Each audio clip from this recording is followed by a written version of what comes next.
ओम। स्वस्ति न इंद्रो वृद्धश्रवाः स्वस्ति न पूषा विश्ववेदाः स्वस्ति नस्तार्क्ष्यो अरिष्टनेमिः स्वस्ति नो बृहस्पतिर्दधातु भद्रं कर्णेभिः शृणुयाम देवा भद्रं पश्येमाक्षाभृज्यजितराः स्थिरैरङ्गैस्तुष्टुवागुंसस्तनो बिभ्यसे वहि देवहितं ददायुः।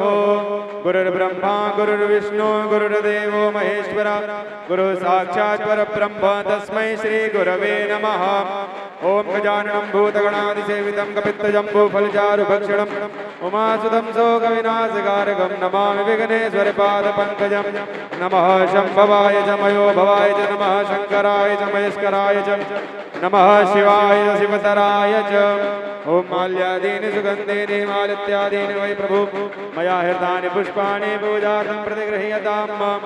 ओम गङ्गातरङ्गरमणीयजटाकलापं गौरी निरन्तरविभूषितवामभागं नारायणप्रियमनङ्गमदापहारं वाराणसीपुरपतिं भज विश्वनाथम्। अखण्डमण्डलाकारं व्याप्तं येन चराचरं तत्पदं दर्शितं येन तस्मै श्रीगुरवे नमः। अज्ञानतिमिरान्धस्य ज्ञानाञ्जनशलाकया चक्षुरुन्मीलितं येन तस्मै श्रीगुरवे नमः। श्री सद्गुरुदेव भगवान की, श्री सद्गुरुदेव भगवान की।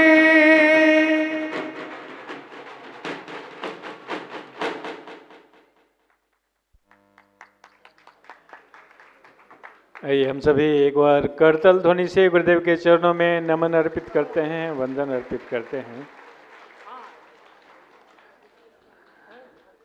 सद्गुरु चंदन वृक्ष हैं, जो भी आए पास खुशबू खुशबू हो गई जीवन की हर श्वास, जीवन की हर श्वास।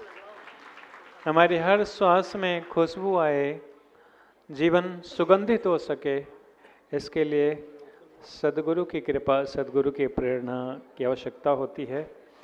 और प्यारा सा अवसर है, हम सभी सद्गुरु के चरणों से अपने मन को जोड़कर जीवन को धन्य करेंगे। सर्वप्रथम दीप प्रज्वलन के लिए कुछ गणमान्य जनों को मंच पर आमंत्रित करेंगे, गुरुदेव का सहयोग करेंगे दीप प्रज्वलन में। और इस क्रम में अनुरोध है आदरणीय श्री एस अग्रवाल जी, प्रधान वरदान लोक आश्रम, श्री गुलशन धीर जी, प्रधान थाने मंडल, श्री श्यामलाल शर्मा जी, प्रधान मीरा भाईंदर मंडल, श्री सुरेश मानिक, प्रधान उल्लासनगर मंडल, श्री आलोक सिंह, श्रीमती सावित्री पाठक और आचार्य श्री अमन तिवारी, आप सभी मंच पर आएंगे और गुरुदेव का सहयोग करेंगे दीप प्रज्वलन में।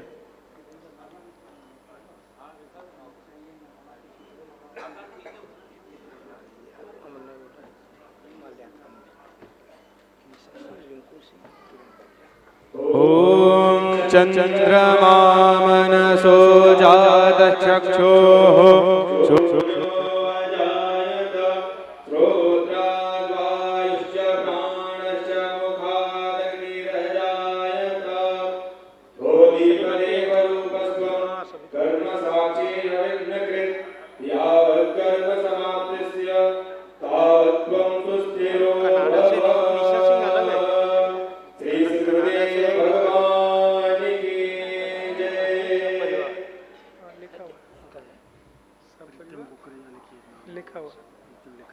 और दीप प्रज्वलन के बाद अवसर है व्यास पूजन का। आज के व्यास पूजन के लिए आमंत्रण है आदरणीय श्री रमेश अग्रवाल जी और श्री अश्विन अग्रवाल जी मंच पर आकर व्यास पूजन में भाग लेंगे।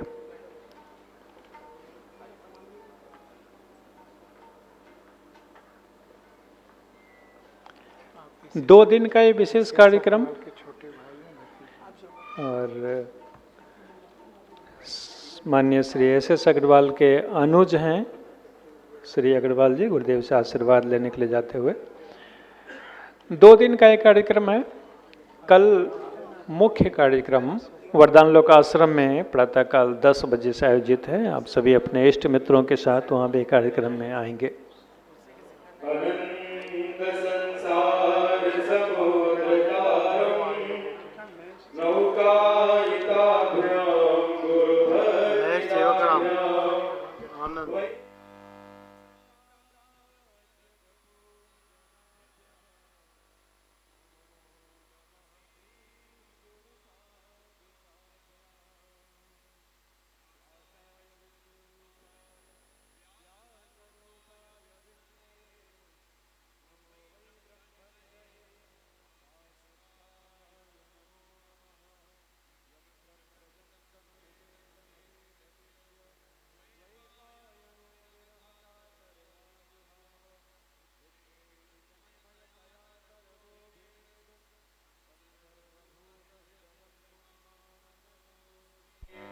व्यास जी महाराज की, श्री सद्गुरुदेव भगवान की जय। और व्यास पूजन के उपरांत माल्यार्पण करके गुरुदेव से आशीर्वाद लेने के लिए अनुरोध है आदरणीय श्री सुरेंद्र जगताप जी। साथ ही अनुरोध है Shri Lalit Gawane, director general national safety council India. आप आएँ और गुरुदेव से आशीर्वाद लें।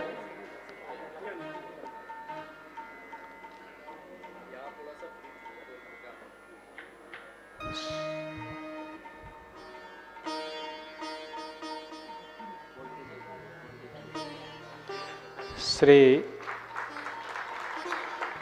रमेश गुप्ता जी, आपसे भी अनुरोध गुरुदेव से आशीर्वाद के लिए। श्री दशरथ यादव जी, आपसे भी अनुरोध आकर गुरुदेव से आशीर्वाद लें।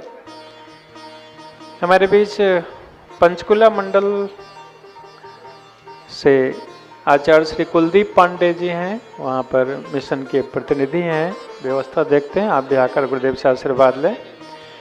आचार्य श्री राम कुमार पाठक सूरत मंडल में बालाश्रम की व्यवस्था देखते हैं, आप भी आकर गुरुदेव से आशीर्वाद लें। श्रीमती पारुल नेगी, आपसे भी अनुरोध है आकर गुरुदेव से आशीर्वाद लें। श्री प्रीतम कुकरेजा, आप भी आए गुरुदेव से आशीर्वाद लें। हमारे बीच धर्म कोश की सदस्य श्रीमती इंदु तिवारी हैं, आपसे भी अनुरोध करेंगे कि आकर गुरुदेव से आशीर्वाद लें। आप में से जो भी लोग धर्मादा सेवा से या धर्म कोश से जुड़ना चाहते हैं, धर्मादा सेवा अधिकारी श्री गिरीश चंद्र जोशी जी यहाँ पर आए हुए हैं, उनसे संपर्क करके धर्मादा सेवा से जुड़ सकते हैं। श्रीमती एवं श्री ओम प्रकाश अग्रवाल, आपसे भी अनुरोध आए गुरुदेव से आशीर्वाद लें। श्रीमती मीनाक्षी लोहाना, श्रीमती हीरामणि नैनवानी, श्रीमती एवं श्री दत्तात्रेय ढगे, श्रीमती एवं श्री शशि पाठक, आपसे भी अनुरोध है आए गुरुदेव से आशीर्वाद। जोरदार तालियां आप सभी की होनी चाहिए। आप सभी की ओर से गुरुदेव का स्वागत किया जा रहा है। श्री महेश सेवक राम आनंद, आप भी आकर गुरुदेव से आशीर्वाद लें। श्रीमती निशा सिंह,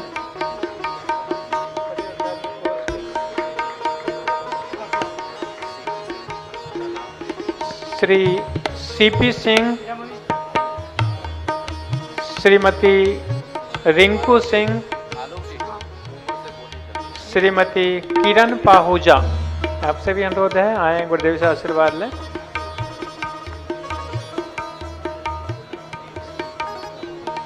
श्रीमती सरिता मिश्रा, आप भी आए गुरुदेव से आशीर्वाद लें। और फिर से अनुरोध करना चाहूँगा कि कल का अवसर होगा गुरु दर्शन का, गुरु पूजन का, गुरुदेव के आशीर्वाद से अपने जीवन को धन्य करने का, और ये अवसर आपको मिलेगा वरदान लोक आश्रम में। समय रहेगा प्रातःकाल 10 बजे। अपने इष्ट मित्रों के साथ, परिवारजनों के साथ अधिक से अधिक संख्या में उपस्थित होकर और कार्यक्रम का लाभ उठाएं।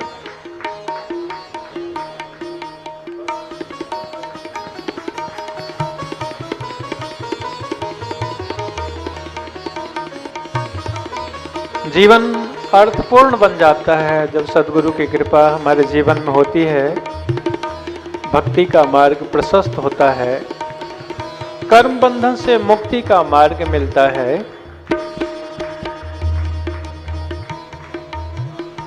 और सदगुरु का आशीर्वाद, सदगुरु की कृपा पाने का ये सुंदर अवसर गुरु पूर्णिमा महोत्सव। हमारे बीच धर्मादा सेवा से जुड़े कुछ श्रद्धालु भक्त यहाँ पर आए हैं, उन सभी को मंच पर आमंत्रित करेंगे गुरुदेव से आशीर्वाद के लिए। श्री जोगेश पी गांवकर एवं श्री संजय गांवकर मुंबई से हैं। साथ ही श्री विष्णु चेत्री एवं श्रीमती रूपा चेत्री अभी नवी मुंबई से हैं। धर्मादा सेवा अधिकारी श्री गिरीश चंद्र जोशी आपको लेकर मंच पर जाएंगे और गुरुदेव का विशेष आशीर्वाद आपको प्राप्त हो पाएगा।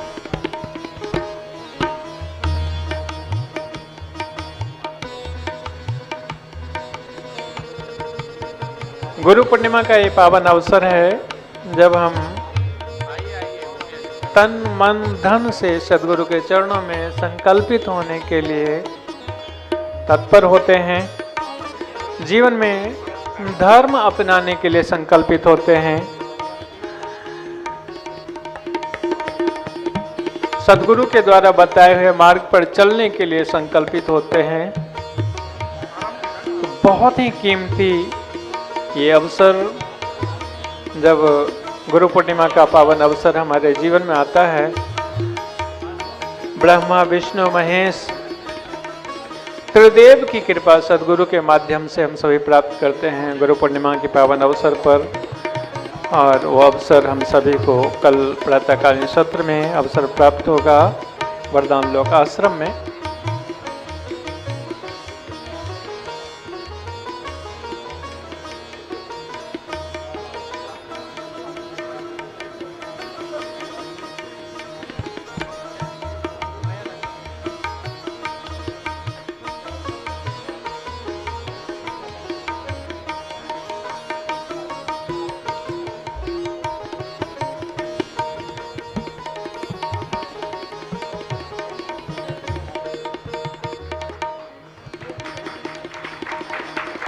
और धर्मादा सेवा से जुड़े ये भक्तगण गुरुदेव से आशीर्वाद ले रहे हैं।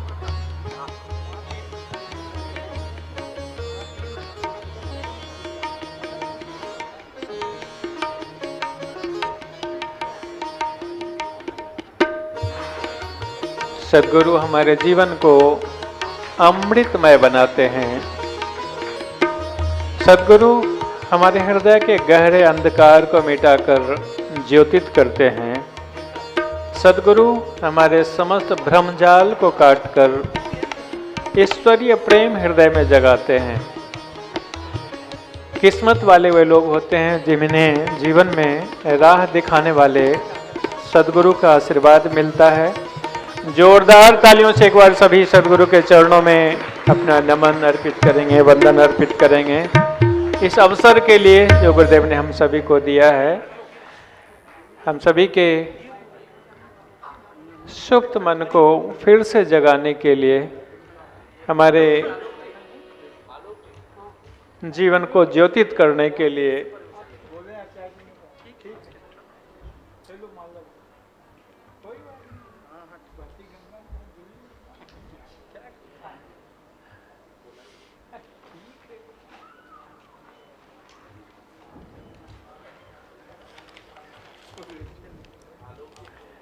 और अवसर है अपने मन को सदगुरु के चरणों से जोड़ेंगे इस भाव के साथ। सहजो कारज जगत के गुरुविन पूरे नाही, हरितो गुरुविन क्या मिले, समझ देख मन माही, समझ देख मन माही। एक बार दोनों हाथ ऊपर उठाकर जोरदार तालियों से गुरुदेव के चरणों में प्रणाम करते हुए प्रार्थना करेंगे आज के आशीर्वचन के लिए। परम श्रद्धेय श्री सद्गुरुदेव जी महाराज।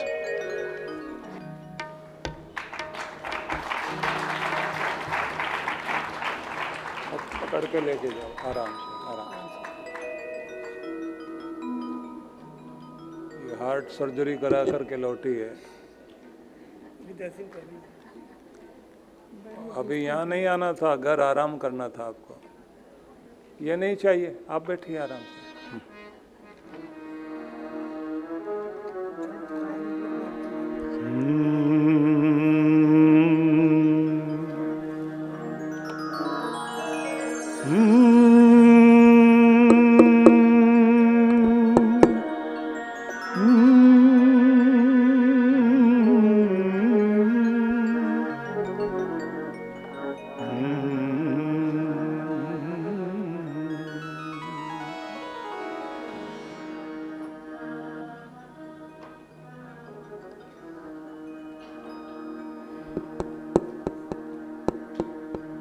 कर्पूरगौरं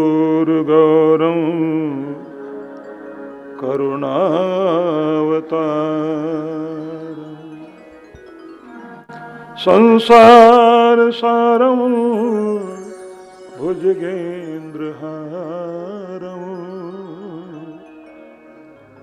सदा वसन्तं हृदयारविन्दे भवं भवानी सहितं नमामि।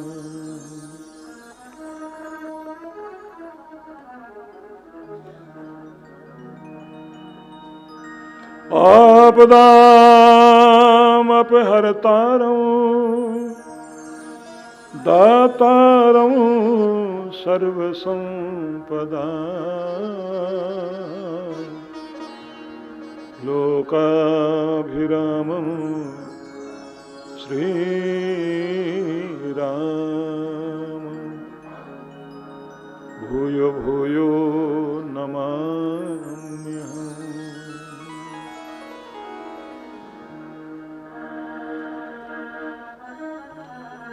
कृष्णाय वासुदेवाय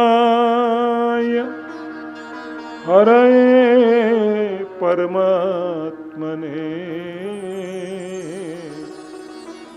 प्रणतक्लेशनाशाय गोविन्दाय नमो नमः। श्री परमात्मने नमः।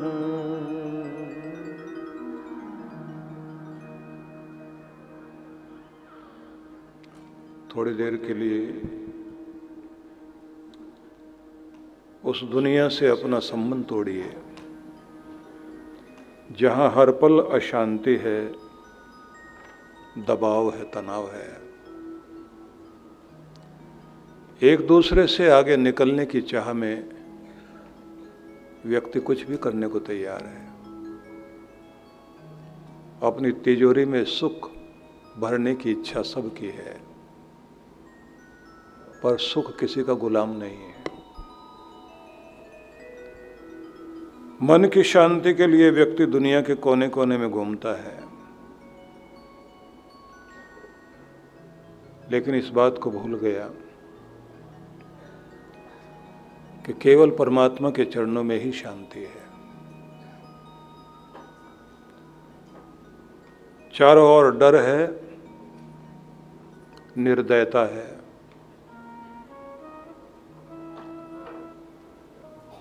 जीना सीखने के चक्कर में लोग जीना भूल गए।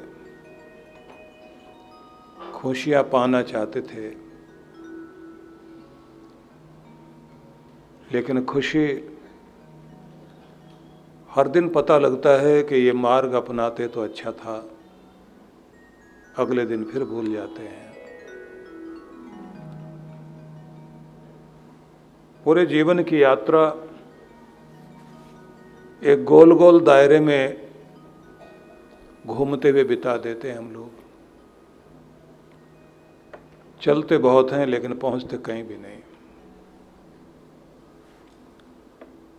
वही दुख, वही पीड़ा,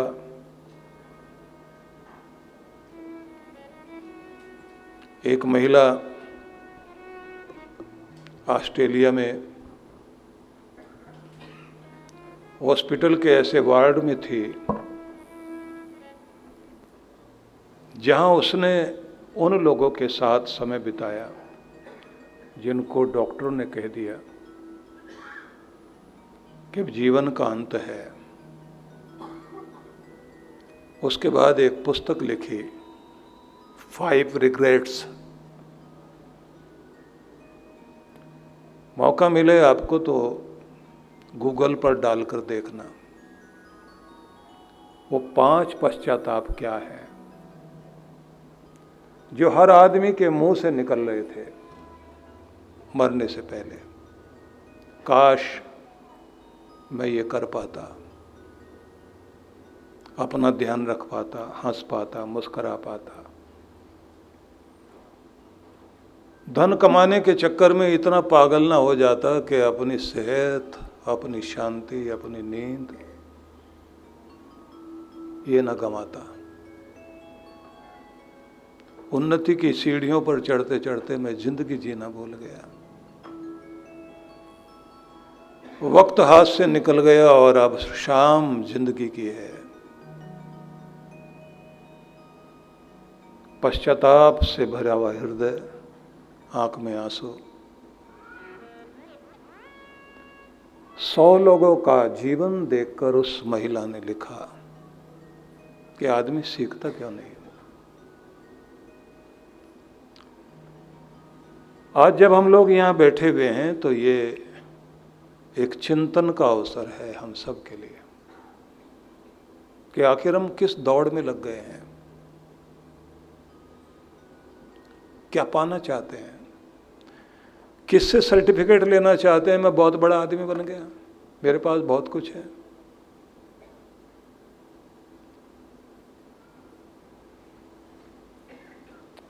बस ये निवेदन करूंगा आपसे कि थोड़ी देर उस दुनिया से बाहर आ जाइए, परमात्मा के चरणों में अपना ध्यान लगाइए। यहाँ पहुँचने में थोड़ा मुझे विलंब हुआ है, थोड़ा नहीं बहुत हुआ है। मैं 3:30 बजे निकला था।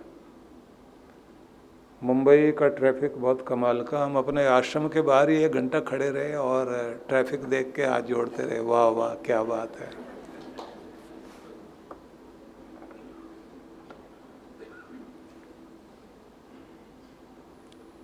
बस इतनी प्रसन्नता है, देर आए दुरुस्त आए, आप सबसे मिलने का अवसर मिला।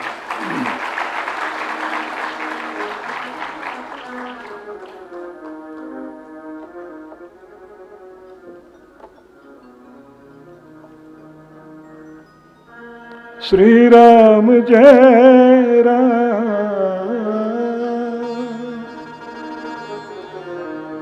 श्री राम जय राम, जय जय राम,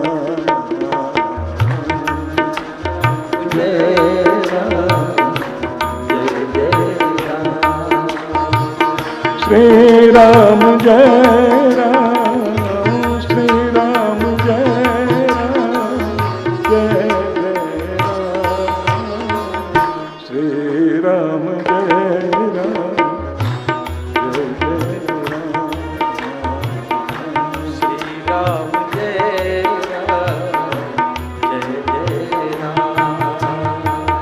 जपे जात वंदे, जपे जात वंदे, सुबह और शाम, श्री राम जय राम, जय जय राम, श्री राम जय राम, जय जय राम।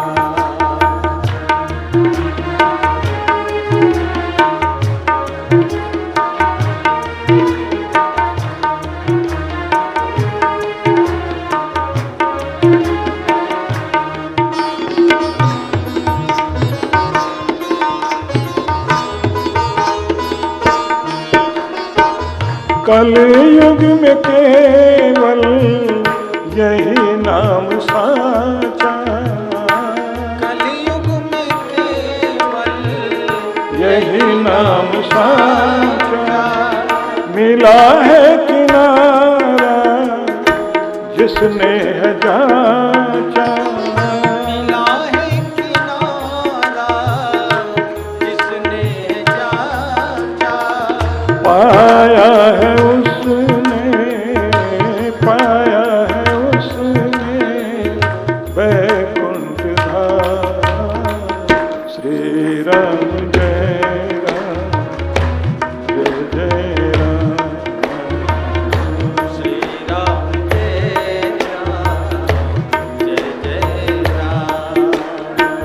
जपे जातु वंदे, जपे जातु वंदे, सुबह और शाम। श्री राम जय राम, जय जय राम। श्री राम जय राम, जय जय राम।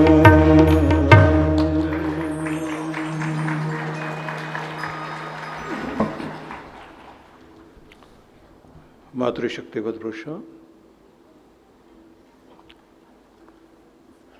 ये दिन जो चल रहे हैं, इनमें माना जाता है 21 जून के बाद जब उत्तरायण संपन्न हो रहा होता है, सबसे बड़ा दिन 21 जून को है और 22 दिसंबर को सबसे छोटा। तो उसके बाद दक्षिणायन शुरू होता है और दक्षिणायन जैसे प्रारंभ होता है तो दक्षिणायन में भगवान शिव चातुर्मास्य में सब देवी देवताओं के अधिकार अपने पास रख लेते हैं और प्रथम रूप में जैसे गुरु पूर्णिमा आती है तो प्रथम पूजन, क्योंकि ईश्वर की तरफ जाने के लिए माना जाता है कि गुरु का ध्यान व्यक्ति को सबसे पहले करना चाहिए। देवी देवताओं का पूजन करना हो तो पहले गणपति का पूजन आवश्यक है। कोई भी अनुष्ठान यज्ञ पूजन आप करेंगे तो गणपति का पूजन आवश्यक है। प्रथम पूज्य गणपति है। ध्यान में जाना है, भगवान की प्राप्ति के लिए आप ईश्वर से जुड़ना चाहते हैं तो नियम है कि गुरु की आराधना प्रथम करनी चाहिए। आदि गुरु भगवान शिव माने जाते हैं। उन्होंने ही सप्त ऋषियों को पवित्र ज्ञान दिया और उसके बाद पृथ्वी पर ज्ञान की अनेक धाराएं प्रचलित हुई। तो भगवान शिव का एक उपदेश मैं समझता हूँ कि आज इस संध्या वेला में हम लोग श्रवण कर लें तो एक आनंद रहेगा। भगवान शिव ने कहा कि वे लोग जो इन गुणों का पालन करते हैं, जिनका लोक सुधर जाए और परलोक सुधर जाए, तो उन लोगों के पास एक खास विशेषता होती है, एक खास तरह का मार्ग चुनते हैं वे लोग। तो मार्ग क्या है? भगवान शिव ने वो मार्ग बताया कि जिससे आप दीर्घजीवी हो जाएं, मतलब जिससे आपका ये लोक भी सुधरे और व्यक्ति के जाने के बाद भी उसकी कीर्ति रहे। क्योंकि एक शरीर हमारा ये है, एक है हमारे नाम वाला शरीर कि नाम रहे।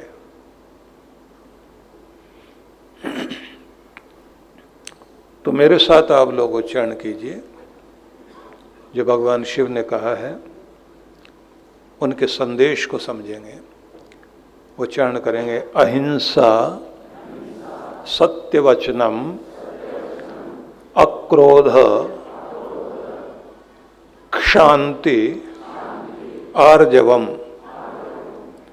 गुरुणाम नित्य शुश्रूषा वृद्धानामपि पूजनम शोचाद अकार्य संत्याग सदा पथ्यस्य भोजनम एवमादि गुणवृत्तम दीर्घ जीवितानाम। भगवान के संदेश को समझेंगे हम लोग कि इस जीवन को मूल्यवान बनाने के लिए सबसे पहला एक बिंदु है, आप हिंसक बनकर जी रहे हैं या अहिंसक बनकर, पीड़ादायी बनकर जी रहे हो या दूसरों की जिंदगी को जीने में सहयोगी बन रहे हो। जिस चीज से हम दूसरों की जिंदगी को मुश्किल में डालते हैं अपने को सुखी करने के लिए, उस सब को हिंसा कहा गया। चाहे कड़वा बोल करके, चाहे कलम से किसी को मारे, झूठ बोलकर, चालाकी करके, छल कपट करके, अस्त्र से, शस्त्र से, डंडे से। आवाज नहीं आ रही है। हाँ, मेरे तक भी नहीं आ रही है। यहाँ की व्यवस्था आपके पास ही है क्या? एक बार चेक कर लीजिए, पीछे जाके देख लीजिए।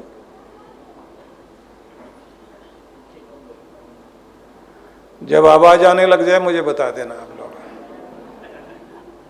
पीछे वाले बताएं, आपको ठीक सुनाई दे रहा है? मेरे से बाईं तरफ और आपके दाईं तरफ वाला जो मोहल्ला है वो खुश है क्या? आप ठीक सुन पा रहे हैं? क्योंकि टीवी पर तो, स्क्रीन पर तो आप देख रहे हैं, लेकिन आपको ठीक सुनाई दे रहा है? हाथ खड़ा करके बताइए जरा एक बार। जो बीच वाले हैं, मध्यम श्रेणी वाले, सभी सुन रहे हैं ना? आगे वाले खुश हैं? बस भगवान आपको हमेशा खुश रखे।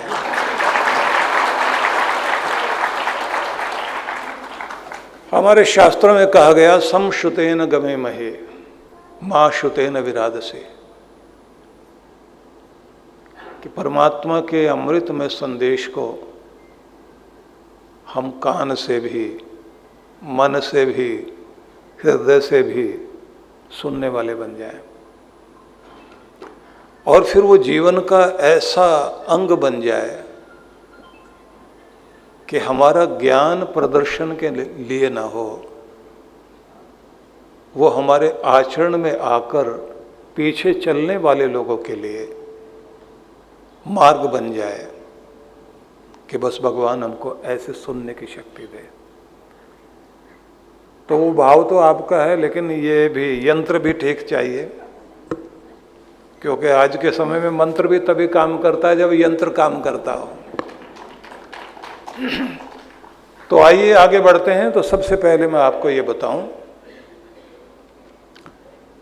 कि भगवान ये कहते हैं कि वही मेरे तक पहुंच पाएगा, मेरी कृपा का अधिकारी बनेगा।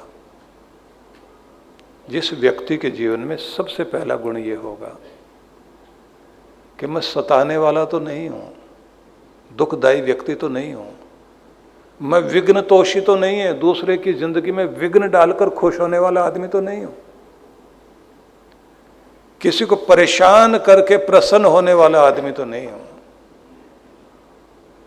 क्योंकि जो हम बो रहे हैं एक दिन उसकी फसल उग करके जिंदगी में आती जरूर है और बहुत रुलाती है। तो मन से, वचन से, कर्म से हमारी पहली चेष्टा होनी चाहिए कि दुखदायी मार्ग से बचें और नकली जिंदगी जीने से बचें, क्योंकि उन्हीं के जीवन में अशांति अधिक है। जो लोग कृत्रिमता में जीते हैं, बनावट में जीते हैं, दिखावे में जीते हैं। लेबनान में एक बहुत बड़ा चिंतक हुआ है जिब्रान, एक बड़ा अलग तरह का रूपक लिखा उसने कि खेतों के बीच एक बीजू का खड़ा हुआ, नकली आदमी बना देते हैं ना पक्षियों को डराने के लिए, उसको बीजू का बोलते हैं। तो जिब्रान एक बहुत बड़ा चिंतक और लेखक था। तो वो गया और जाकर उस बीजू का से बात करता है कि तुम बड़े तपस्वी हो, धूप में, गर्मी में, सर्दी में, बरसात में यहाँ खड़े रहते हो हर समय, तुम्हारा मन कैसे लगता होगा? तो उसने कहा मुझे पक्षियों को डराने में बड़ा मजा आता है। तो उसकी बात सुनने के बाद ये कहता, मैंने उससे कहा कि मुझे आदमियों को डराने में मजा आता है। तुझे पक्षियों को डराने में मजा आता है, मैं रोब जमाकर और तरीके निकालकर लोगों को डराने में मुझे भी बड़ा मजा आता है। तो बीजू का उससे कहता कि अच्छा मिला हाथ, तू भी मेरे जैसा नकली आदमी है क्या? बस वो नकली आदमी है जो डराने का काम कर रहा है। जो गले मिले और हृदय में उतर जाए, जीना आए और जीना सिखाए, उसे माना जाता है कि उसको वास्तविक मनुष्य कहा जाएगा। भगवान की तरफ जाने वाले लोगों को भगवान शिव कहते हैं कि मेरा प्यारा वही है जो न तो अपनी वाणी से, न अपने मन से, न अपने कर्म से, न अपनी चेष्टा से किसी को दुख नहीं देता। कहते ना कि अच्छे लोग जिस रास्ते पर जाते हैं उसके पीछे फूल खिलते हैं। तो रास्ते पर खिले ना खिले, लेकिन लोगों के हृदय में फूल खिल जाएं जिधर से हम निकल गए, तब बात मानी जाएगी कि हाँ हमको जीना है।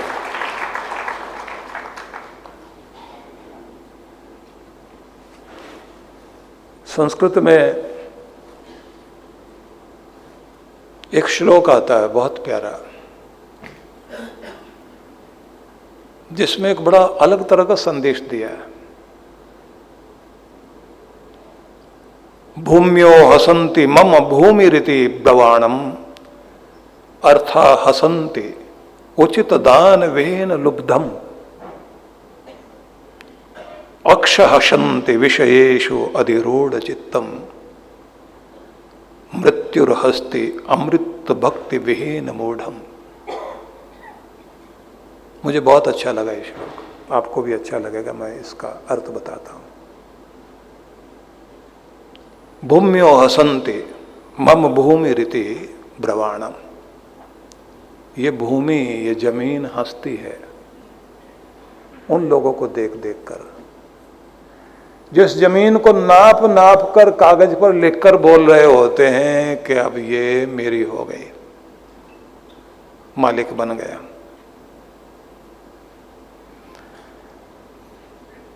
भूमि कहती है तुम्हारे पूर्वज चले गए, मेरी मेरी कहते कहते तेरा नंबर कब आने वाला है और कब इसमें दफन होगा। और मेरे ऊपर रेखा खींचकर कहता है मैं मालिक बन गया। बड़े आए मालिक बनने वाले, मेरा मालिक कोई नहीं, मेरा मालिक एक ही है। तो नहीं,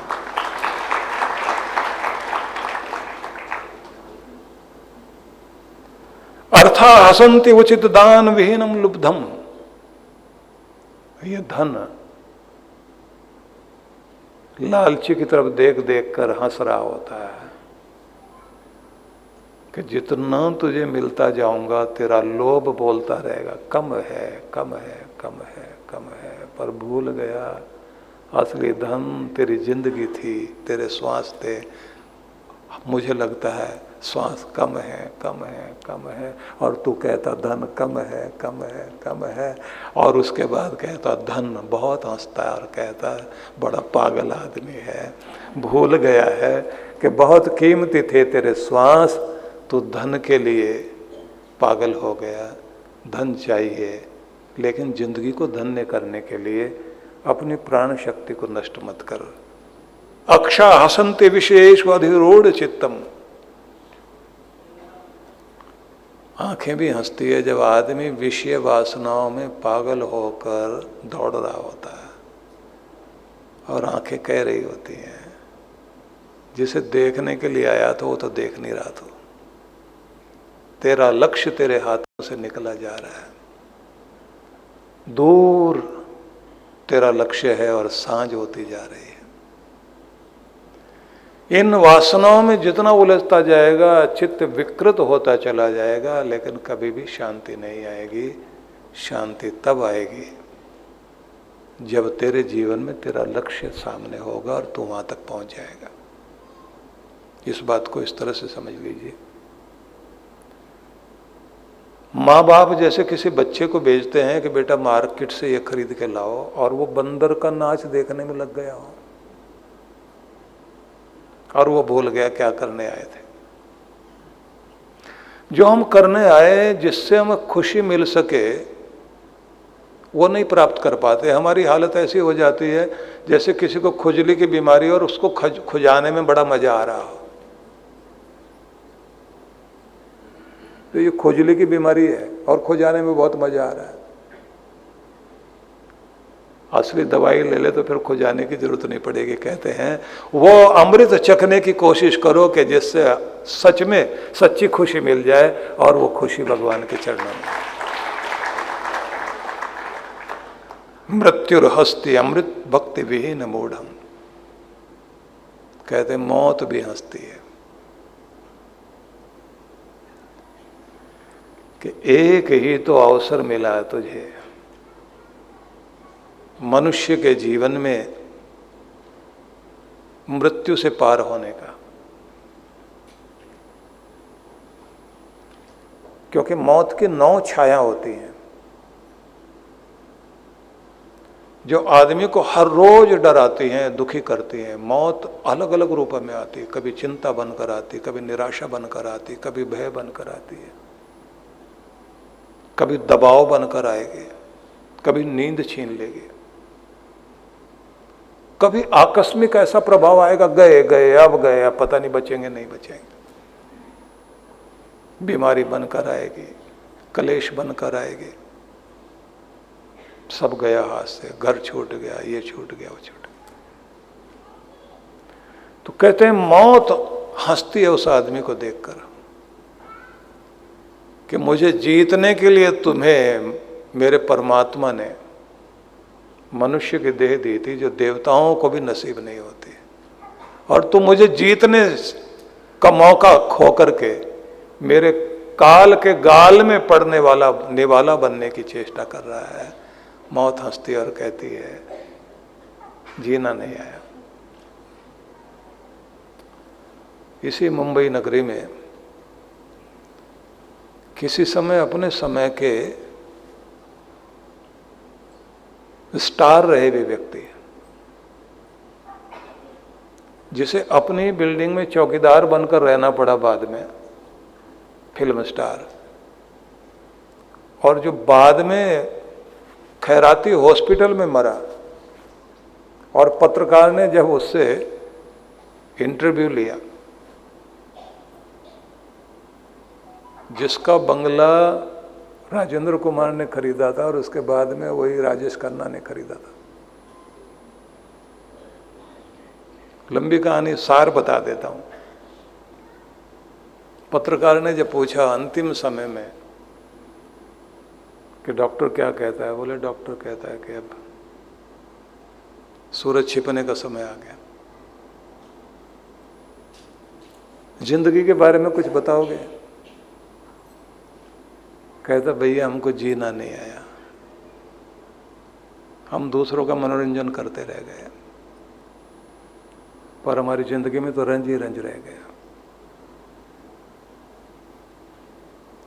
अब सोचिए कि हम स्टार बनने की कोशिश करते हैं, जिसकी चमक कभी फीकी ना पड़े, ऐसा स्टार अगर बनना है तो जो स्टार में भी चांद तारों में भी रोशनी देता है, उस मालिक का साथ लेने वाले अगर हम बन जाएं तो हमारी जिंदगी धन्य हो।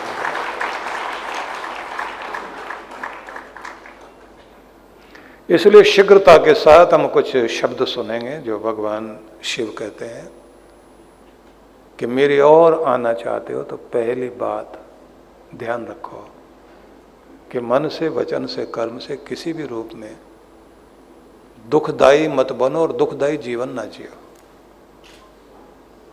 दूसरा, सत्य वचनम, जिंदगी को सत्य से जोड़ने की चेष्टा करिए। जिस आधार पर आपको प्यारे प्रभु का प्रेम मिल सकता हो, जिस सत्य के आधार पर विश्वास कायम होता है,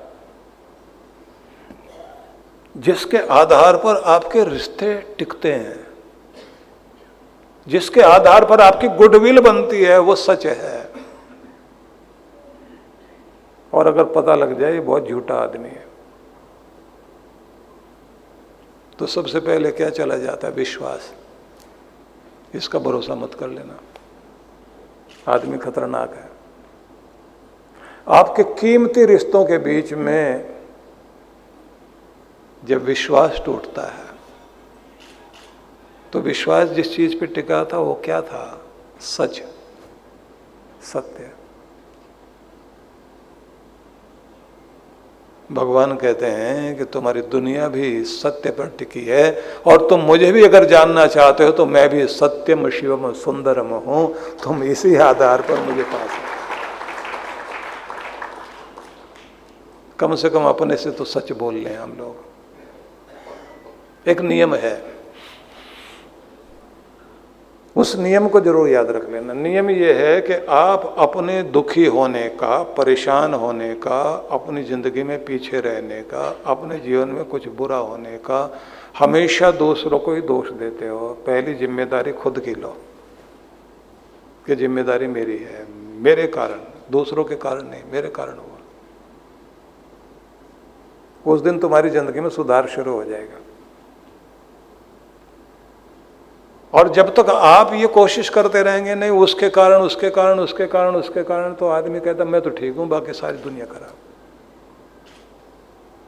और हमें तो सिखाया ऐसे जाता है, बड़ी गलती वाली बात है। एक देश से एक व्यक्ति आया, तो उसने आके बताया कि हम लोग जहां रहते हैं तो हमारे यहाँ एक बड़ी अजीब तरह की बात चलती है। पहले उसको हॉलैंड बोलते थे, अब नीदरलैंड नाम दिया गया। तो बोले हमारे यहाँ कोई बच्चा गिर जाए ना चलते चलते, तो माँ उठाने नहीं जाती, सामने खड़े होकर हाथ करती है ऐसे, उठ के आओ, माँ के पास आओ, माँ की गोद में आओ, माँ तुम्हें गले लगाने के लिए तैयार है। खुद जाएगी नहीं, मेरा बच्चा गिर गया, उसे कहेगी उठो, माँ के पास आओ। अब जरा हमारे बारे में देखिए, अपने इंडिया में बच्चा गिर गया, भाग कर जाएगी, बच्चे को उठाएगी, उसके बाद 2 बार जमीन पीटेगी, फिर बच्चे को कहेगी चींटी मर गई, उसने तुझे गिराया। तो वहाँ से हम ये सीखते हैं अपनी कोई गलती नहीं है, गलती या तो वो चींटी की थी, या जमीन की थी, या ग्रह नक्षत्र की थी, या किसी ने कुछ कर दिया होगा, या किसी ने जो है जमीन थोड़ी टेढ़ी मेढ़ी कर दी। अपनी गलती तो होती ही नहीं। जिस दिन तक आप हमेशा दूसरों की गलती मानते रहोगे और अपनी गलती नहीं मानोगे, वो तब तक आपकी जिंदगी में कोई परिवर्तन और कोई सुधार आने वाला नहीं है। इसलिए सबसे पहले इसे समझ लो। बीमार हुआ हूं तो गलती मेरी, खान पान गड़बड़ है, लाइफस्टाइल गड़बड़ है, घर में क्लेश है, औरों के अलग अलग गलतियां रही होंगी, लेकिन कुछ ना कुछ गलती मेरी भी है। पहले मुझे अपनी तरफ देखना है कि मैं क्या करूं। हर जगह इस चीज को ध्यान में रखिए। इसका मतलब होता है सत्य तक पहुंचना, सच, रियलिटी को फेस करना, वास्तविकता का सामना करना। तो भगवान ने कहा सत्य, और फिर वाणी में आ जाए। हम लोग पूरे वर्ष में एक बार 1 महीने के लिए साधना के लिए हिमालय में बुलाते हैं, पहाड़ों के बीच में। इस बार हमारे देश के 14वें राष्ट्रपति भी हमारे साथ रहे।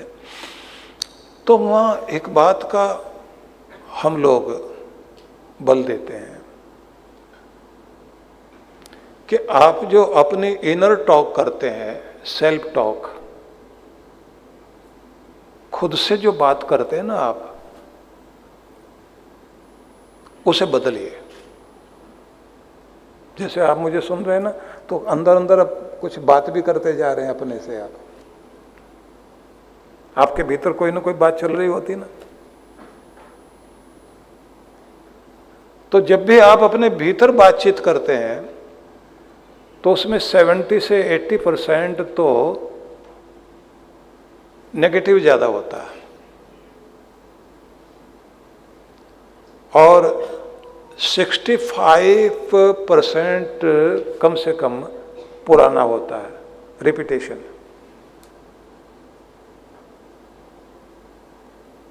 यदि हम अपने भीतर के आत्म संवाद को, सेल्फ टॉक को पॉजिटिव कर लें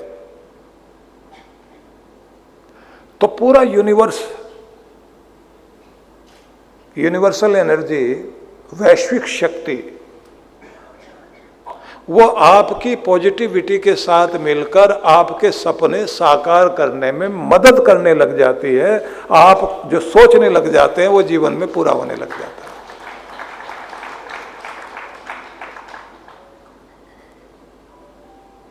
मन में तो विचार चलते रहते हैं, बस एक टेक्निक सीखनी होती है कि क्या पाना चाहते हैं और क्या विचार करना चाहिए हमें, कौन से विचार लाएं और कौन से नहीं लाएं। भगवान शिव ये कहते हैं कि जिस दिन तुम वास्तविकता से जुड़ जाते हो उस दिन तुम मेरे निकट हो जाते हो। इसलिए वास्तविकता, रियलिटी को फेस करिए। अब तीसरी बात देखिए, आगे फिर उन्होंने कहा कि वो मेरे करीब होता है। शब्द का प्रयोग किया अक्रोध, क्रोध रहित हो जाए, क्षोभ रहित हो जाए। ये शब्द समझने योग्य है। जब हम क्षोभ रहित होते हैं, अशांति रहित, क्रोध विहीन, तो यहां एक बहुत महत्वपूर्ण बिंदु जीवन के साथ जुड़ता है कि हम खुद अपने आपे में आते हैं। आपको शांत रहने का और मुस्कुराते रहने का मौका मिलता है ना, तो आप समझ लीजिए आप भगवान के बहुत निकट हैं, देवताओं की शक्तियों के निकट हैं। और जैसे जैसे आप अशांत, गुस्से में, इरिटेट और दूसरों को इरिटेट कर रहे होते हैं तो आप अपने आपे से भी दूर हैं। और इसे कहा गया है कि आप, जो यूरोपियन जैसे बोलते हैं, कि शैतान के प्रतिनिधि हो गए। शैतान ने आपको अपना सर्वेंट बना लिया है। तो अगर किसी असुर के सेवक बन गए हों हम, तो फिर क्या करेंगे? गुस्सा, कड़वा बोलना, दुख देना, दूसरों को पीड़ित करके खुश होना। तो अब ये जरूर सोचिए कि क्या हमें भी किसी को सता करके मजा आता है और हर समय गुस्से में रहते हैं क्या? कनपटी के पास से निकलती हुई पहली चिंगारी क्रोध की अगर वहीं संभाल ली जाए, ये जो आपकी वेगस नर्व होती है ना, यहाँ से होकर के पेट तक जा रही है। हम लोग साधना में बैठाते तो यहाँ की मसाज करवाते हैं कि भाई यहाँ आपने थोड़ा मसाज करना है। आप थोड़ी देर इस पर करके देखना। और ये जो आपका आज्ञा चक्र, थर्ड आई सेंटर है, यहाँ से लेके थोड़ा ऐसे शांति बोलते बोलते और आंखें बंद करके लंबे गहरे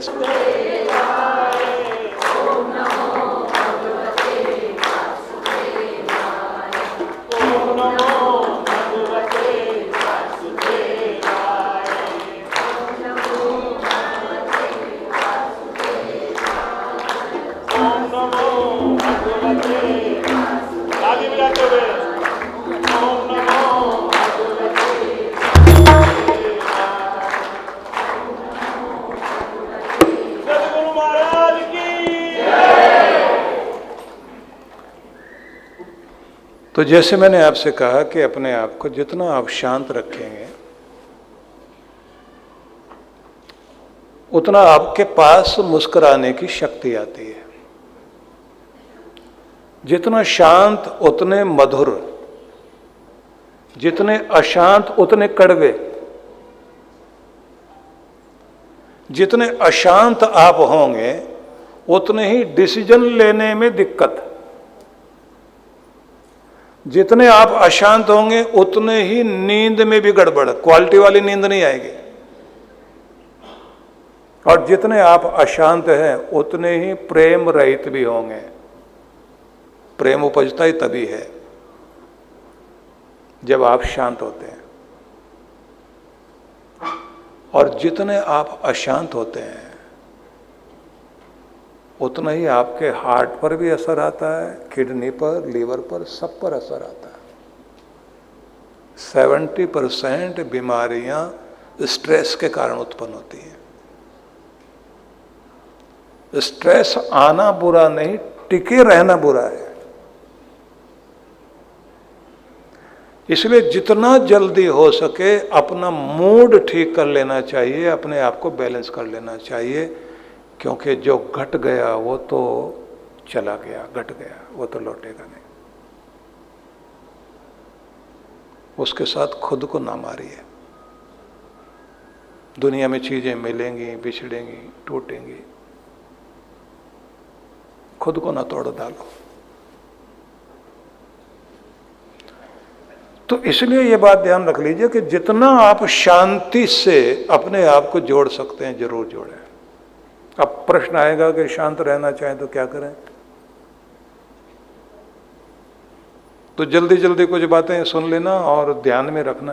क्योंकि देखिए मेरी चेष्टा ये है कि मैं आपको जितनी देर के लिए यहाँ हूँ तो कुछ ऐसा दूँ आपको कि आप उसको अपनाएं और उसे करें, तो अगली बार जब हम लोग मिलें तो मुस्कुराते हुए आप कह सकें कि हाँ, उसके बाद जिंदगी में बहुत बड़ा परिवर्तन आया।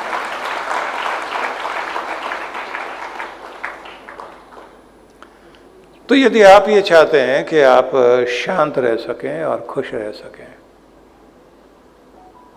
तो पहला काम तो ये कीजिए, प्रकृति से जुड़ना शुरू करो, नेचर से। दूसरा, स्क्रीन टाइम थोड़ा कम कर लीजिए, ये आजकल की समस्या है। अभी हम कहीं थे तो मैं वहाँ एक चीज बता रहा था, शायद चंडीगढ़ में हम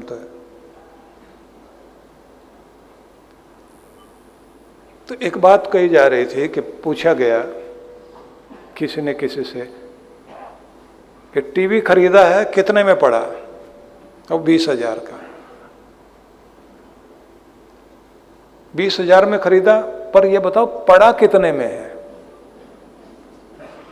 बोले पड़े से मतलब?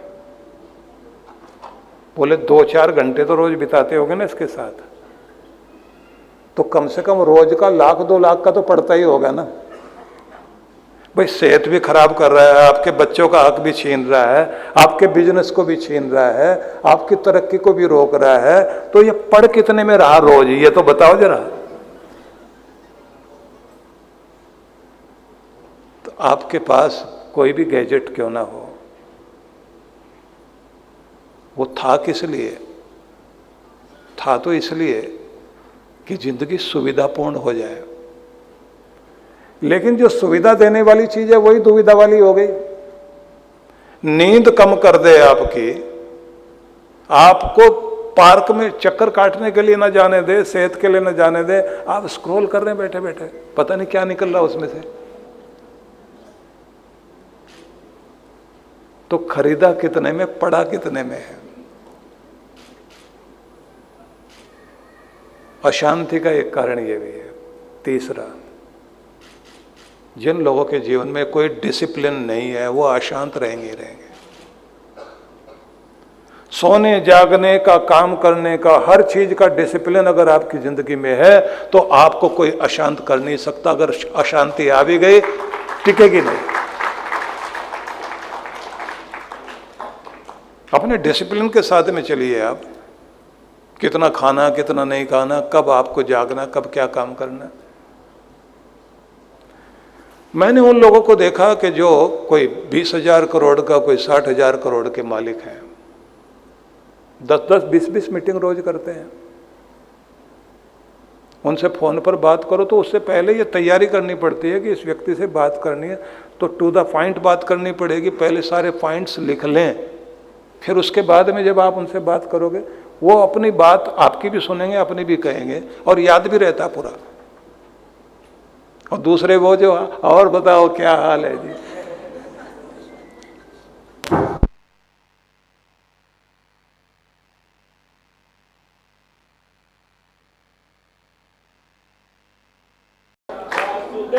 बस हो गया भाई।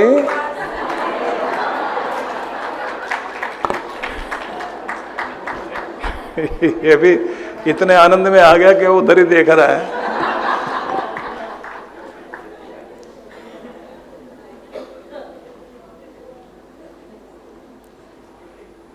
कभी कभी कुछ ज़्यादा हो जाता है ना तो वो बिल्कुल वैसा हो जाता है कि हरियाणा का एक आदमी, बरसात हो रही थी, होटल में चाय पीने चला गया।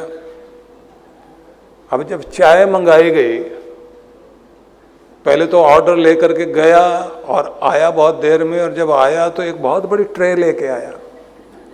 अब जब ट्रे लेकर के आया तो उसमें से एक बर्तन में दूध रखा हुआ, एक में गर्म पानी है, एक में जो है वो चाय, एक में उसकी छलनी है, फिर एक में उसने जो है उसको छानना था।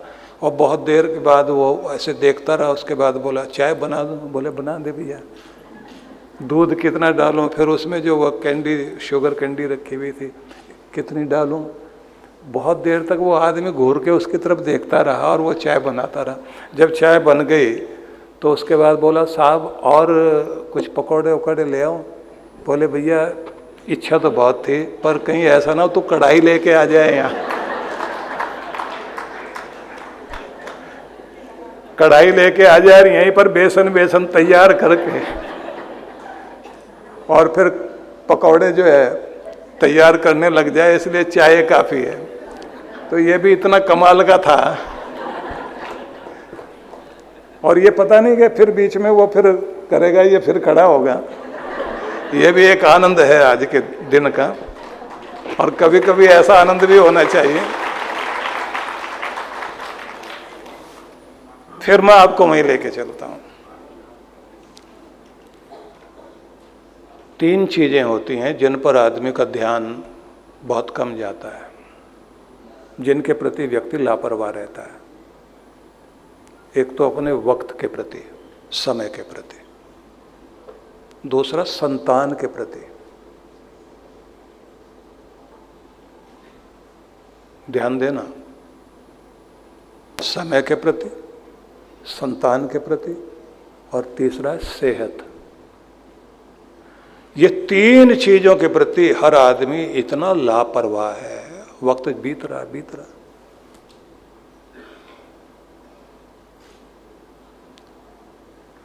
अपनी सेहत के बारे में। और जब तक हम लोग ये लापरवाही करते रहेंगे, भगवान सब कुछ माफ कर देता है, पर किसी की लापरवाही कभी माफ नहीं करता। जिस आदमी की जिंदगी में डिसिप्लिन है, अनुशासन है, वो अपने समय का भी ध्यान रखेगा, अपने संतान के प्रति भी सावधान रहेगा। उनको पैसे दे करके, मॉल में घुमाकर, उपहार दे करके उन्हें सुखी और कीमती नहीं बनाया जा सकता। समय दीजिए उनको। तो इसलिए अगर हम ये चाहते हैं कि जीवन शांति से भरपूर हो, अक्रोध वाली स्थिति हो, क्रोध वाली नहीं।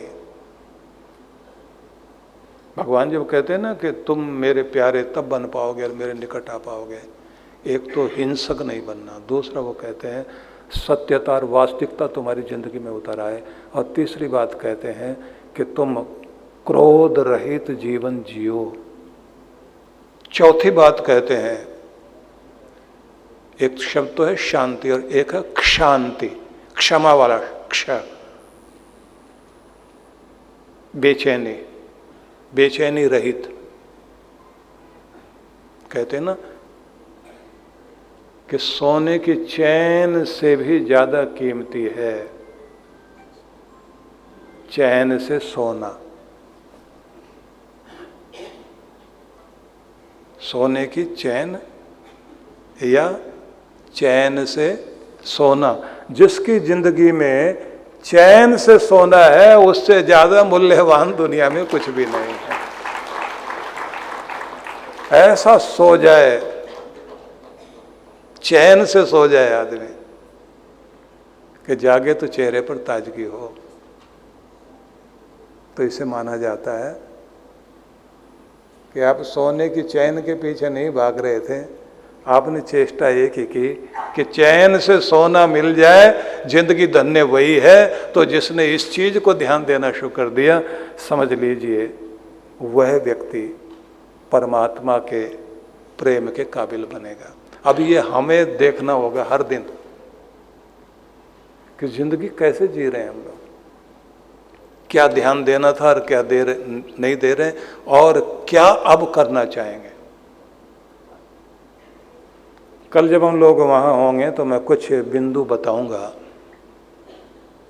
कि हर व्यक्ति के पास एक वरदान पुस्तिका होनी चाहिए, एक ड्रीम बुक होनी चाहिए, जिसमें हम कुछ प्रयोग करें अपने ऊपर। क्योंकि ये बात आप सब याद रखिए कि आपसे कीमती दुनिया में कुछ भी नहीं है। आप हैं तो ये दुनिया है, आप नहीं तो फिर दुनिया का क्या होना ना होना बेकार। तो अपनी वैल्यू तो समझे ना,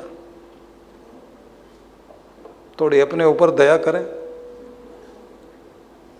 भगवान शिव आगे कहते हैं, आर्जवम मेरा प्यारा वो है जो भीतर से सरल है, भोलापन है। माँ को अपना भोला बच्चा बहुत प्यारा लगता है। माँ बाप को भोले बच्चे की चिंता बहुत होती है, और चालाक को देखते ही, उसकी चालाकी देखते ही माँ बाप को लगता है ये तो अपना कुछ कर ही लेगा, और पता नहीं अभी ये जो बोल रहा है वो सही बोल रहा है या कुछ गलत बोल रहा है। भगवान शिव कहते हैं मेरी निकटता तब पाओगे जब तुम सरल होकर आओगे, भोले बन करके आओगे। चालाक बन करके तुम मुझे नहीं पा सकते। और घड़ी में जब मैं देख रहा हूँ तो घड़ी तो कहती है कि अब रुकना चाहिए, और मैं श्लोक की एक ही लाइन बोल पाया हूँ। थोड़ा और चलें आगे, 10 मिनट और ले लें। 10 मिनट ठीक रहेगा या 15 मिनट? 15 वाले जरा हाथ खड़ा करके बताएं। अच्छा 10 मिनट वाले भी हाथ खड़ा कर लें। 10 मिनट वाला कोई नहीं है, चलिए तो 15 मिनट आगे चलते हैं।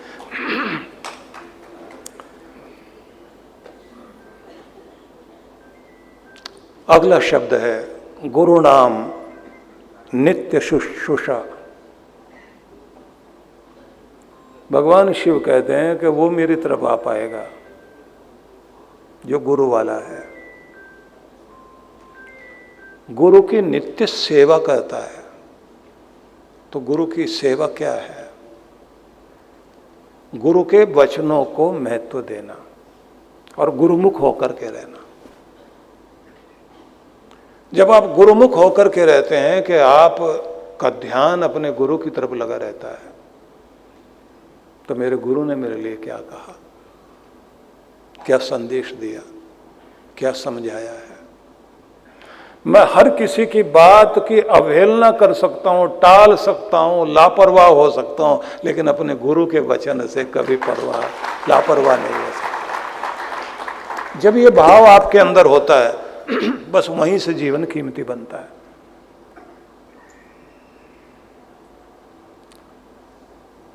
और राम जी राजा दशरथ के आंगन में अवतार लेकर आए, तो राजा दशरथ कितना गुरु के आगे गिड़गिड़ाए कि मेरे घर में संतान नहीं है। कृपा ऐसी कर दीजिए, मेरे घर में संतान है। उन्होंने कहा कि इस समय ऐसे किसी ऋषि की आवश्यकता है जिसकी मंत्र ध्वनि और जिसके मंत्र ध्वनि की तरंगें ब्रह्मांड को पार करके विष्णु लोक तक जा सके। क्योंकि आपका जो मंत्र होता है, मंत्र की ऊर्जा, मंत्र की चेतना, मंत्र के स्पंदन, वाइब्रेशन, ये जब तक आपको जगाने नहीं आते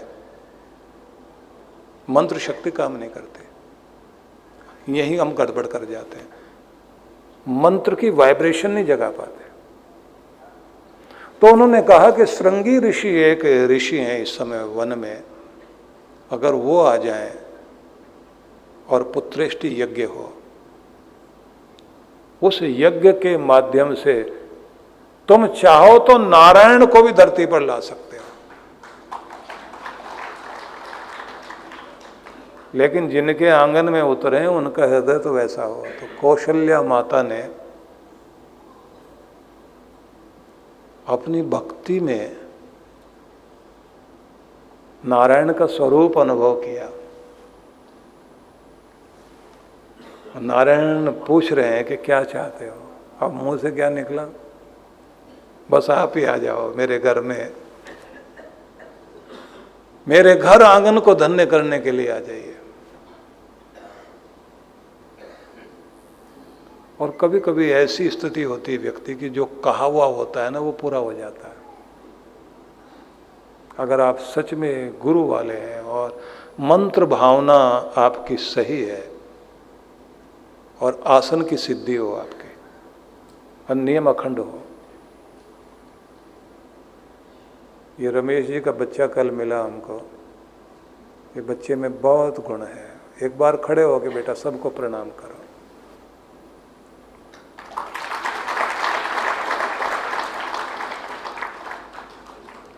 रमेश जी ने कल मुझे कहा, मेरा बच्चा बहुत धार्मिक, बहुत भावना वाला बच्चा, बिजनेस में बहुत अच्छा जा रहा है, बहुत अच्छा कर रहा है, जो मैं नहीं कर पाया ये कर रहा है। तो बताते बताते वो जो ऐसे सीना चौड़ा कर रहे थे ना, ये आशीर्वाद होता है माँ बाप का कि किसी बच्चे को उसके कार्य देखकर पिता का हृदय गदगद होता हो। बस बेटा यही गुण बनाए रखना। दौलत पीछे चलती रहेगी, लेकिन धर्म और बड़ों का आशीर्वाद और गुरु कृपा अगर तुम्हारे साथ है तो कोई कमी नहीं रहेगी। यही चीज छूट जाती है जीवन में। अब आप सोचिए कि विष्णु भगवान ही राम बनकर के रघुकुल में आए और एक समय वो आ गया कि जब विश्वामित्र राम और लक्ष्मण को अपना यज्ञ पूर्ण करने के लिए मांगने आ गए। अब बुढ़ापे में हुई संतान और उसके प्रति जो मोह हो जाता है, कितना बड़ा मोह था। राजा दशरथ गिड़गिड़ाते हुए बोलते हैं, महाराज ऋषिवर, मैं चलूंगा राक्षसों से लड़ने के लिए, मेरी फौज चलेगी, और तो और मेरी प्रजा तक भी लड़ने के लिए तैयार हो जाएगी, आप मुझे ले चलो। बच्चों को कहाँ राक्षसों का सामना करने के लिए बुला रहे हैं।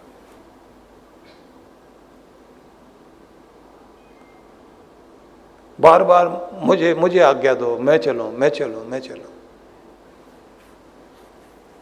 मना करने का तरीका समझ लीजिए, या समझ लीजिए ऐसा कि वो कहते हैं कि भाई मेरे बच्चे यहाँ सुरक्षित रहें, मैं चलता हूँ।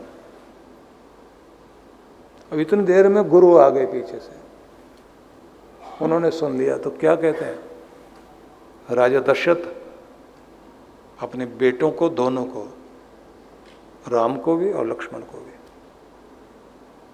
ऋषिवर के साथ भेजिए। सीधा आदेश राजा को, और राजा दोनों हाथ जोड़ के सिर झुका के बोले, जी महाराज। अपने दोनों बच्चे भेज दिए। और उससे पहले विश्वामित्र ने क्या बताया था कि राक्षस लोग पूरे वन में अपनी चौकियां बनाकर फौज लेकर इस तरह से स्थित हो गए हैं कि वहाँ पर ऋषि मुनियों को भी मार देते हैं। वहाँ की स्थितियाँ इतनी खतरनाक हो चुकी हैं कि वहाँ पर किसी का आश्रम नहीं टिक पा रहा है, किसी की साधना नहीं हो पा रही है। जो हम अध्ययन कराते हैं बच्चों को वो नहीं करा पा रहे हैं, और यज्ञ तो हो ही नहीं पा रहा है। अब इतना सुनने के बाद में हर किसी को डर लगता है। तो राजा दशरथ कहते हैं तो फिर हम फौज लेके चलते हैं। उन्होंने कहा नहीं, फौज की आवश्यकता नहीं है। फौज जाने का मतलब क्या, अगर सेना वहां चली गई तो उधर की भी सेना आ जाएगी, एक बहुत बड़ा युद्ध शुरू हो जाएगा। इसको हम बहुत छोटा बनाना चाहते हैं और एक ऐसा गोरिल्ला युद्ध करते हुए उस चीज को वहीं का वहीं समाप्त कर देंगे। ये लड़ाई होगी नहीं, लंबी लड़ाई नहीं होगी, हमारा यज्ञ भी पूरा हो जाएगा। राजा दशरथ को नहीं समझ में आ रहा, लेकिन जैसे ही गुरु ने कहा अपने बच्चों को भेजिए, आगे से इनकार नहीं किया। तो जो अपने गुरु को इतना मानता हो उसी के घर में नारायण भगवान कृपा कर सकते हैं कि मेरे पास जो कुछ है, मेरी संतान भी है तो मेरे गुरु के कारण है, मेरे घर में खुशी है तो मेरे गुरु के कारण है, मेरे घर में अगर कोई भी शांति है, प्रसन्नता, समृद्धि है, खुशहाली है तो मेरे गुरु के कारण है। तो जिसके मन में इतना प्रेम है वहां कृपा हमेशा रहेगी। इसलिए भगवान शिव ये कहते हैं कि जो मेरी तरफ आना चाहता है उसको गुरु के दर से होकर आना पड़ेगा। गुरु को मानने वाला ही नहीं, गुरु के अनुसार जीवन जीने वाला होना चाहिए। और जिन लोगों की ये श्रद्धा गहरी थी उन लोगों ने जीवन में कुछ पाया। अब आप वो उदाहरण सारे याद कर लीजिए। शिवाजी, अगर छत्रपति शिवाजी बने तो पीछे दिखाई देता है एक ऐसा व्यक्तित्व जिनकी कृपा के कारण छत्रपति शिवाजी बने, और वे हैं समर्थ गुरु रामदास। अगर 24 साल तक भारत में साम्राज्य करने वाले, अखंड भारत बनाने वाले चंद्रगुप्त की याद आएगी तो चाणक्य पहले सदगुरु के रूप में याद आएगा कि हाँ वो थे, उस गुरु के कारण चंद्रगुप्त बना। और अगर हम याद करना चाहते हैं कि दुनिया में विश्व विजेता का खिताब जिस व्यक्ति ने पाया, पुरस्कार पाया, वो व्यक्ति था सिकंदर, अलेक्जेंडर। तो दिखाई देते हैं अरिस्टोटल उसके गुरु, अरस्तु।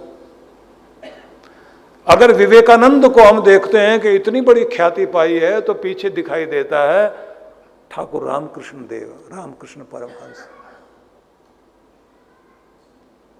इसलिए जब ये कृपा होती है, ये साधारण कृपा नहीं होती। जब धृतराष्ट्र ने उस ऋषि से यह पूछा कि आपने हमको बताया था कि विजय दुर्योधन की होगी, और आपने समाधि में बैठकर भी देखा था, आपने अंक ज्योतिष के हिसाब से देखा, ग्रह नक्षत्रों को मिलाकर देखा, तो भीष्म मारे गए जिनको कोई हरा नहीं सकता था। अब जरा देख करके बताइए कि आगे भविष्य क्या है। उन्होंने आसमान की तरफ देखा, फिर अपने सारे ग्रह नक्षत्र देखे, पूरे सब कुछ मिला के देखा, और देखने के बाद बोले राजन, विजय तो तुम्हारे बच्चों की होगी, मतलब बच्चों की, दुर्योधन की विजय होगी। हाँ, वो तो मैं भी जानता हूं कि मैंने दुनिया भर के राजा अपने साथ कर लिए, अस्त्र शस्त्र सब अपने साथ इकट्ठा कर लिया, 11 अक्षोहिणी सेना हमारे साथ में है, हमारे पास ऐसे वीर योद्धा हैं जिनको कोई हरा नहीं सकता। भीष्म गए तो द्रोणाचार्य हैं, द्रोणाचार्य के बाद में कृपाचार्य हैं, उनके बाद में आगे देखें हमारे पास कर्ण है। एक अकेला ही काफी है। लेकिन अभी मेरा मन हिला हुआ है, पता नहीं कुछ अनहोनी ना हो जाए। कुछ दिन के बाद जैसे द्रोणाचार्य मारे गए, कृपाचार्य, जब सारे मिटते जा रहे हैं, कर्ण सामने बच गए, तो वो उसने फिर बुलाया, बुला के कहा हो क्या रहा है ये? आपका गणित तो झूठा नहीं, आपकी भविष्यवाणी कभी झूठी नहीं पाई। उस ऋषि ने कहा कि तो आज फिर मुझे सारी रात साधना करनी पड़ेगी, मैं सवेरे आपको बताऊंगा। सवेरे उठकर वो आए, राजन जो मैं बोलता हूं है तो सच वही, भविष्य तो यही है, लेकिन एक बात बताऊं, अर्जुन के रथ पर आगे जो बैठा हुआ है ना, अर्जुन के माथे पर हार लिखी हुई है, और हार हर दिन सामने तीखी होती जाती है, लेकिन वो जो रथ पर आगे बैठा हुआ है वो उसका गुरु बनकर बैठा हुआ है, उसके हार को रोज मिटाता है। सवेरे होते हार लिखी जाती है और शाम होते होते देखते हैं उस पर जीत लिख देता है। अब धृतराष्ट्र कहते हैं लेकिन वो तो रथ हाँक रहा है। बोले सर वो रथ नहीं हाँक रहा, उसकी जिंदगी के रथ को भी हाँक रहा है, और तो और उसके माथे पर भी रोज उसका भाग्य लिखता है, क्योंकि भाग्य लिखने का काम जहाँ ब्रह्मा जी करते हैं वहीं ब्रह्मा जी के भी लेख को अगर कोई ठीक करने की शक्ति रखता है तो वो गुरु के पास शक्ति होती है। इसलिए उनके कारण इसका भाग्य रोज विजय में बदलता जा रहा है। और कमाल की बात यह है, कृष्ण भगवान ने कुछ स्थानों में अर्जुन को अर्जुन कहकर नहीं बोला, विजय कहकर बोला, विजय उठो। तो जिसके ऊपर गुरु कृपा है और श्रद्धा गहरी है, मंत्र में श्रद्धा है, नियम में श्रद्धा है, वचन में श्रद्धा है, और नियमित होकर जीवनचर्या को ठीक बना के चलता है, तो ये बात ध्यान रख लेना, उसके ऊपर कभी भी कोई दिक्कत नहीं रह सकती, कृपा रहेगी, निरंतर रहेगी। इसलिए अपनी श्रद्धा, अपने विश्वास को कभी कमजोर मत होने दीजिए। आप लोग बहुत श्रद्धा वाले, विश्वास वाले लोग हैं। मेरी इच्छा भी बहुत है आप लोगों को बहुत कुछ सुनाने की। तो कार्यक्रम को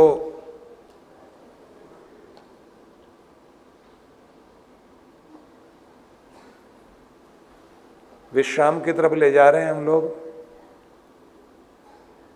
लेकिन इस वचन के साथ मैं विश्राम की तरफ ले चलूंगा कि अगली बार हम लोग 4 दिन के लिए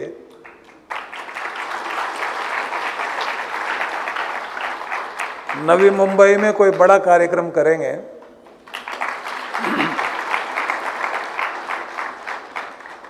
और फिर जो मैं आपको सुनाना चाहता हूं तो सुनाया जा सके। श्लोक का अगला शब्द भी आपको बोल देता हूं, क्योंकि अर्थ सुन लीजिए आप जल्दी से, व्याख्या नहीं कर पाएंगे। आगे वो कहते हैं वृद्धानाम अपि पूजनम। घर में जो बड़े हैं, शिव भगवान कहते हैं उनके पूजक बनो, सेवा के लिए नहीं कहा। उनको इतना आदर दो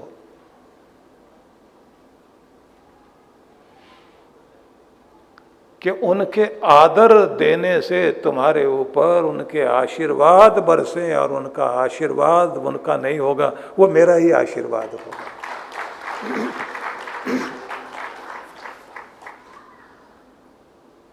जिन्होंने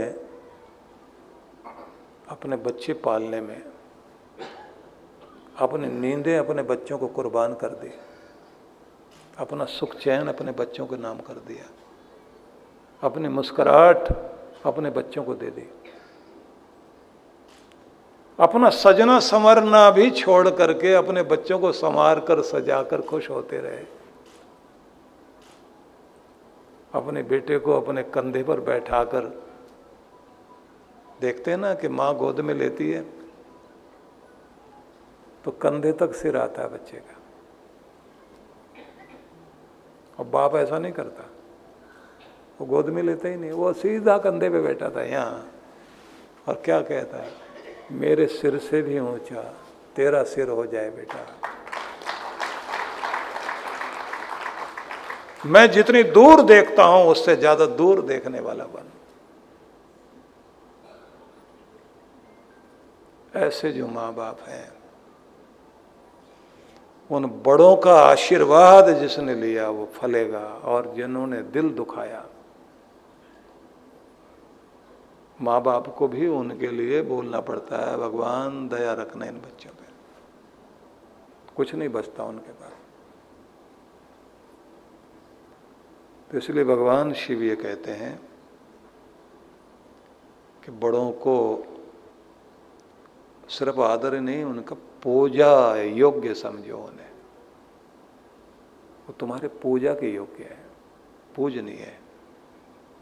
और वैसे तो मैं एक बात आप सबसे कहूँगा, पति हो पत्नी हो, प्रेम रखो, एक दूसरे से प्रेम करो, अगाध प्रेम करो, पर एक चीज का ध्यान रखना, प्रेम के साथ आदर भी दो। जिस दिन आदर में कमी आ गई उस दिन प्रेम भी चला जाएगा। पत्नी की इज्जत पति करे, और पत्नी कितना भी कड़वा बोले लेकिन उसके मान को भंग ना करे, कभी उसकी इज्जत बनाए रखे, मर्यादा यहाँ अगर पालन करेगी उस घर में हमेशा कृपा रहेगी। इसलिए कितना भी कुछ भी बोल दो,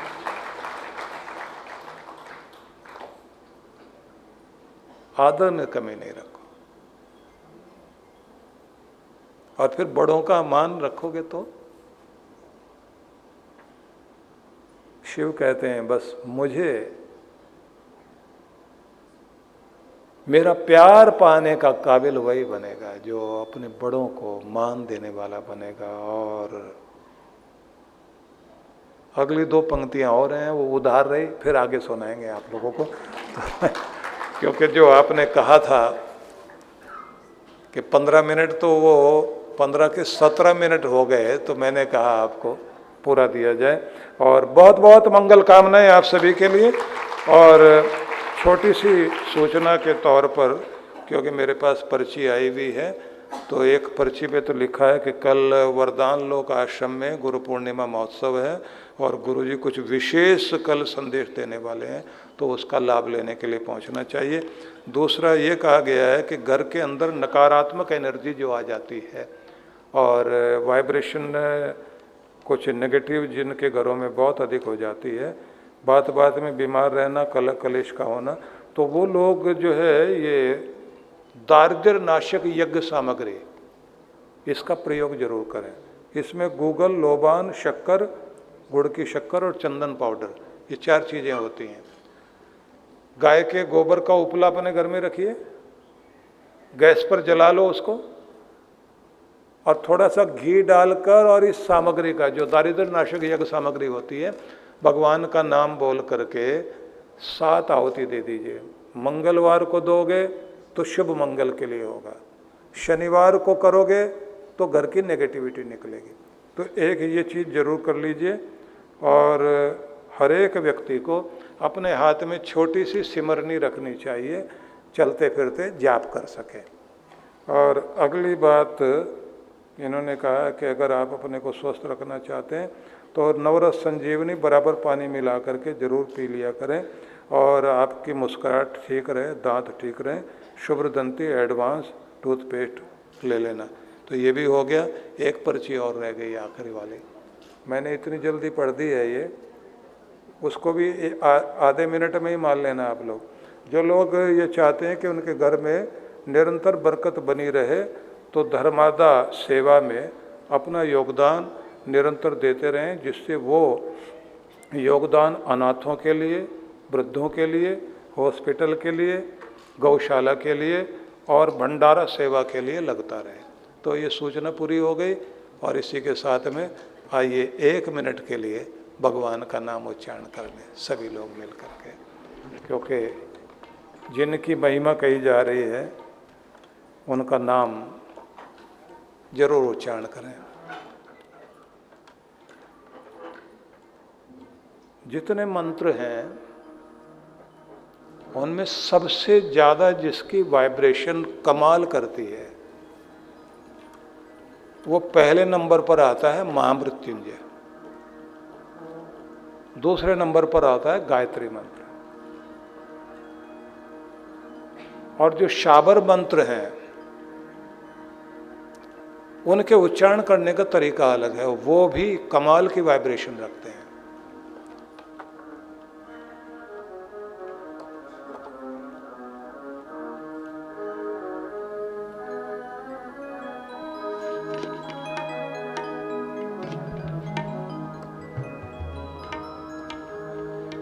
त्र्यंबकं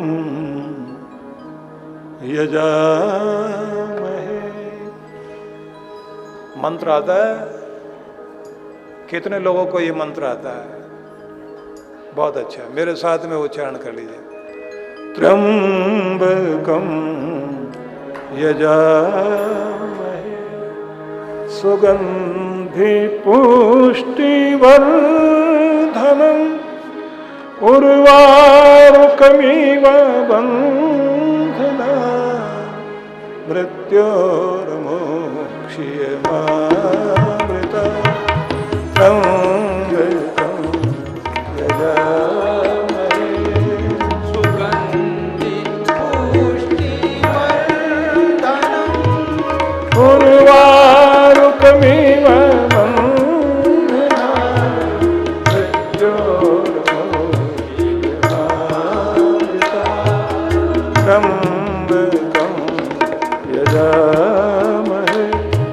सुगंधि पुष्टिवर्धनम्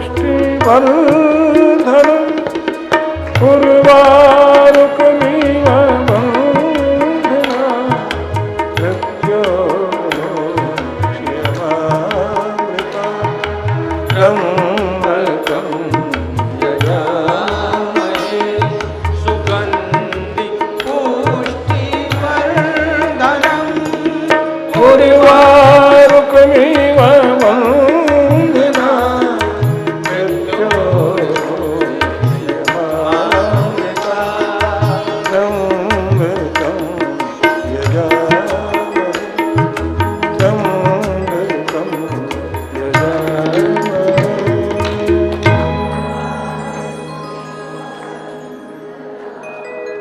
नमः शिवाय नमः शिवाय हर हर भोले नमः शिवाय ओम नमः शिवाय हर हर भोले नमः शिवाय ओम नमः शिवाय हर हर भोले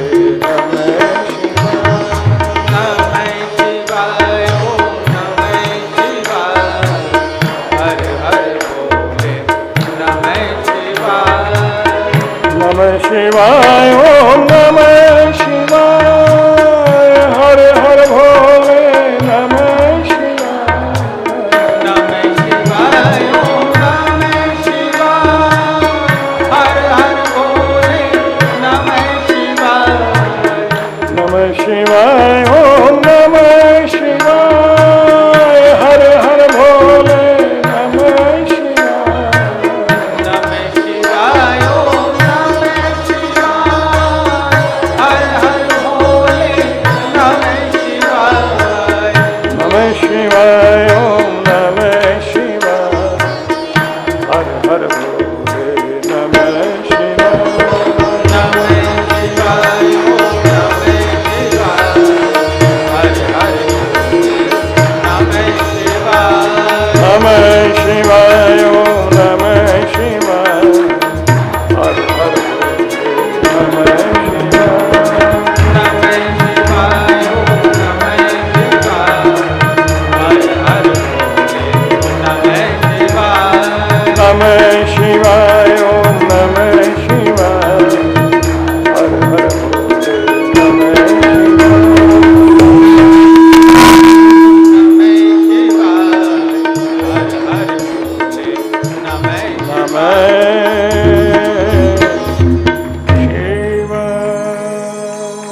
बोलिए ओम देहि सौभाग्यम आरोग्यम देहि में परमम सुखम रूपम देहि जयम देहि यशो देहि द्विषो जहि।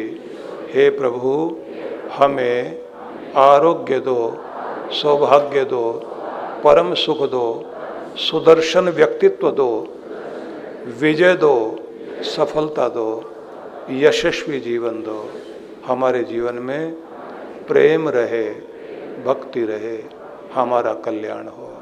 ओम शांति शांति शांति। सभी लोग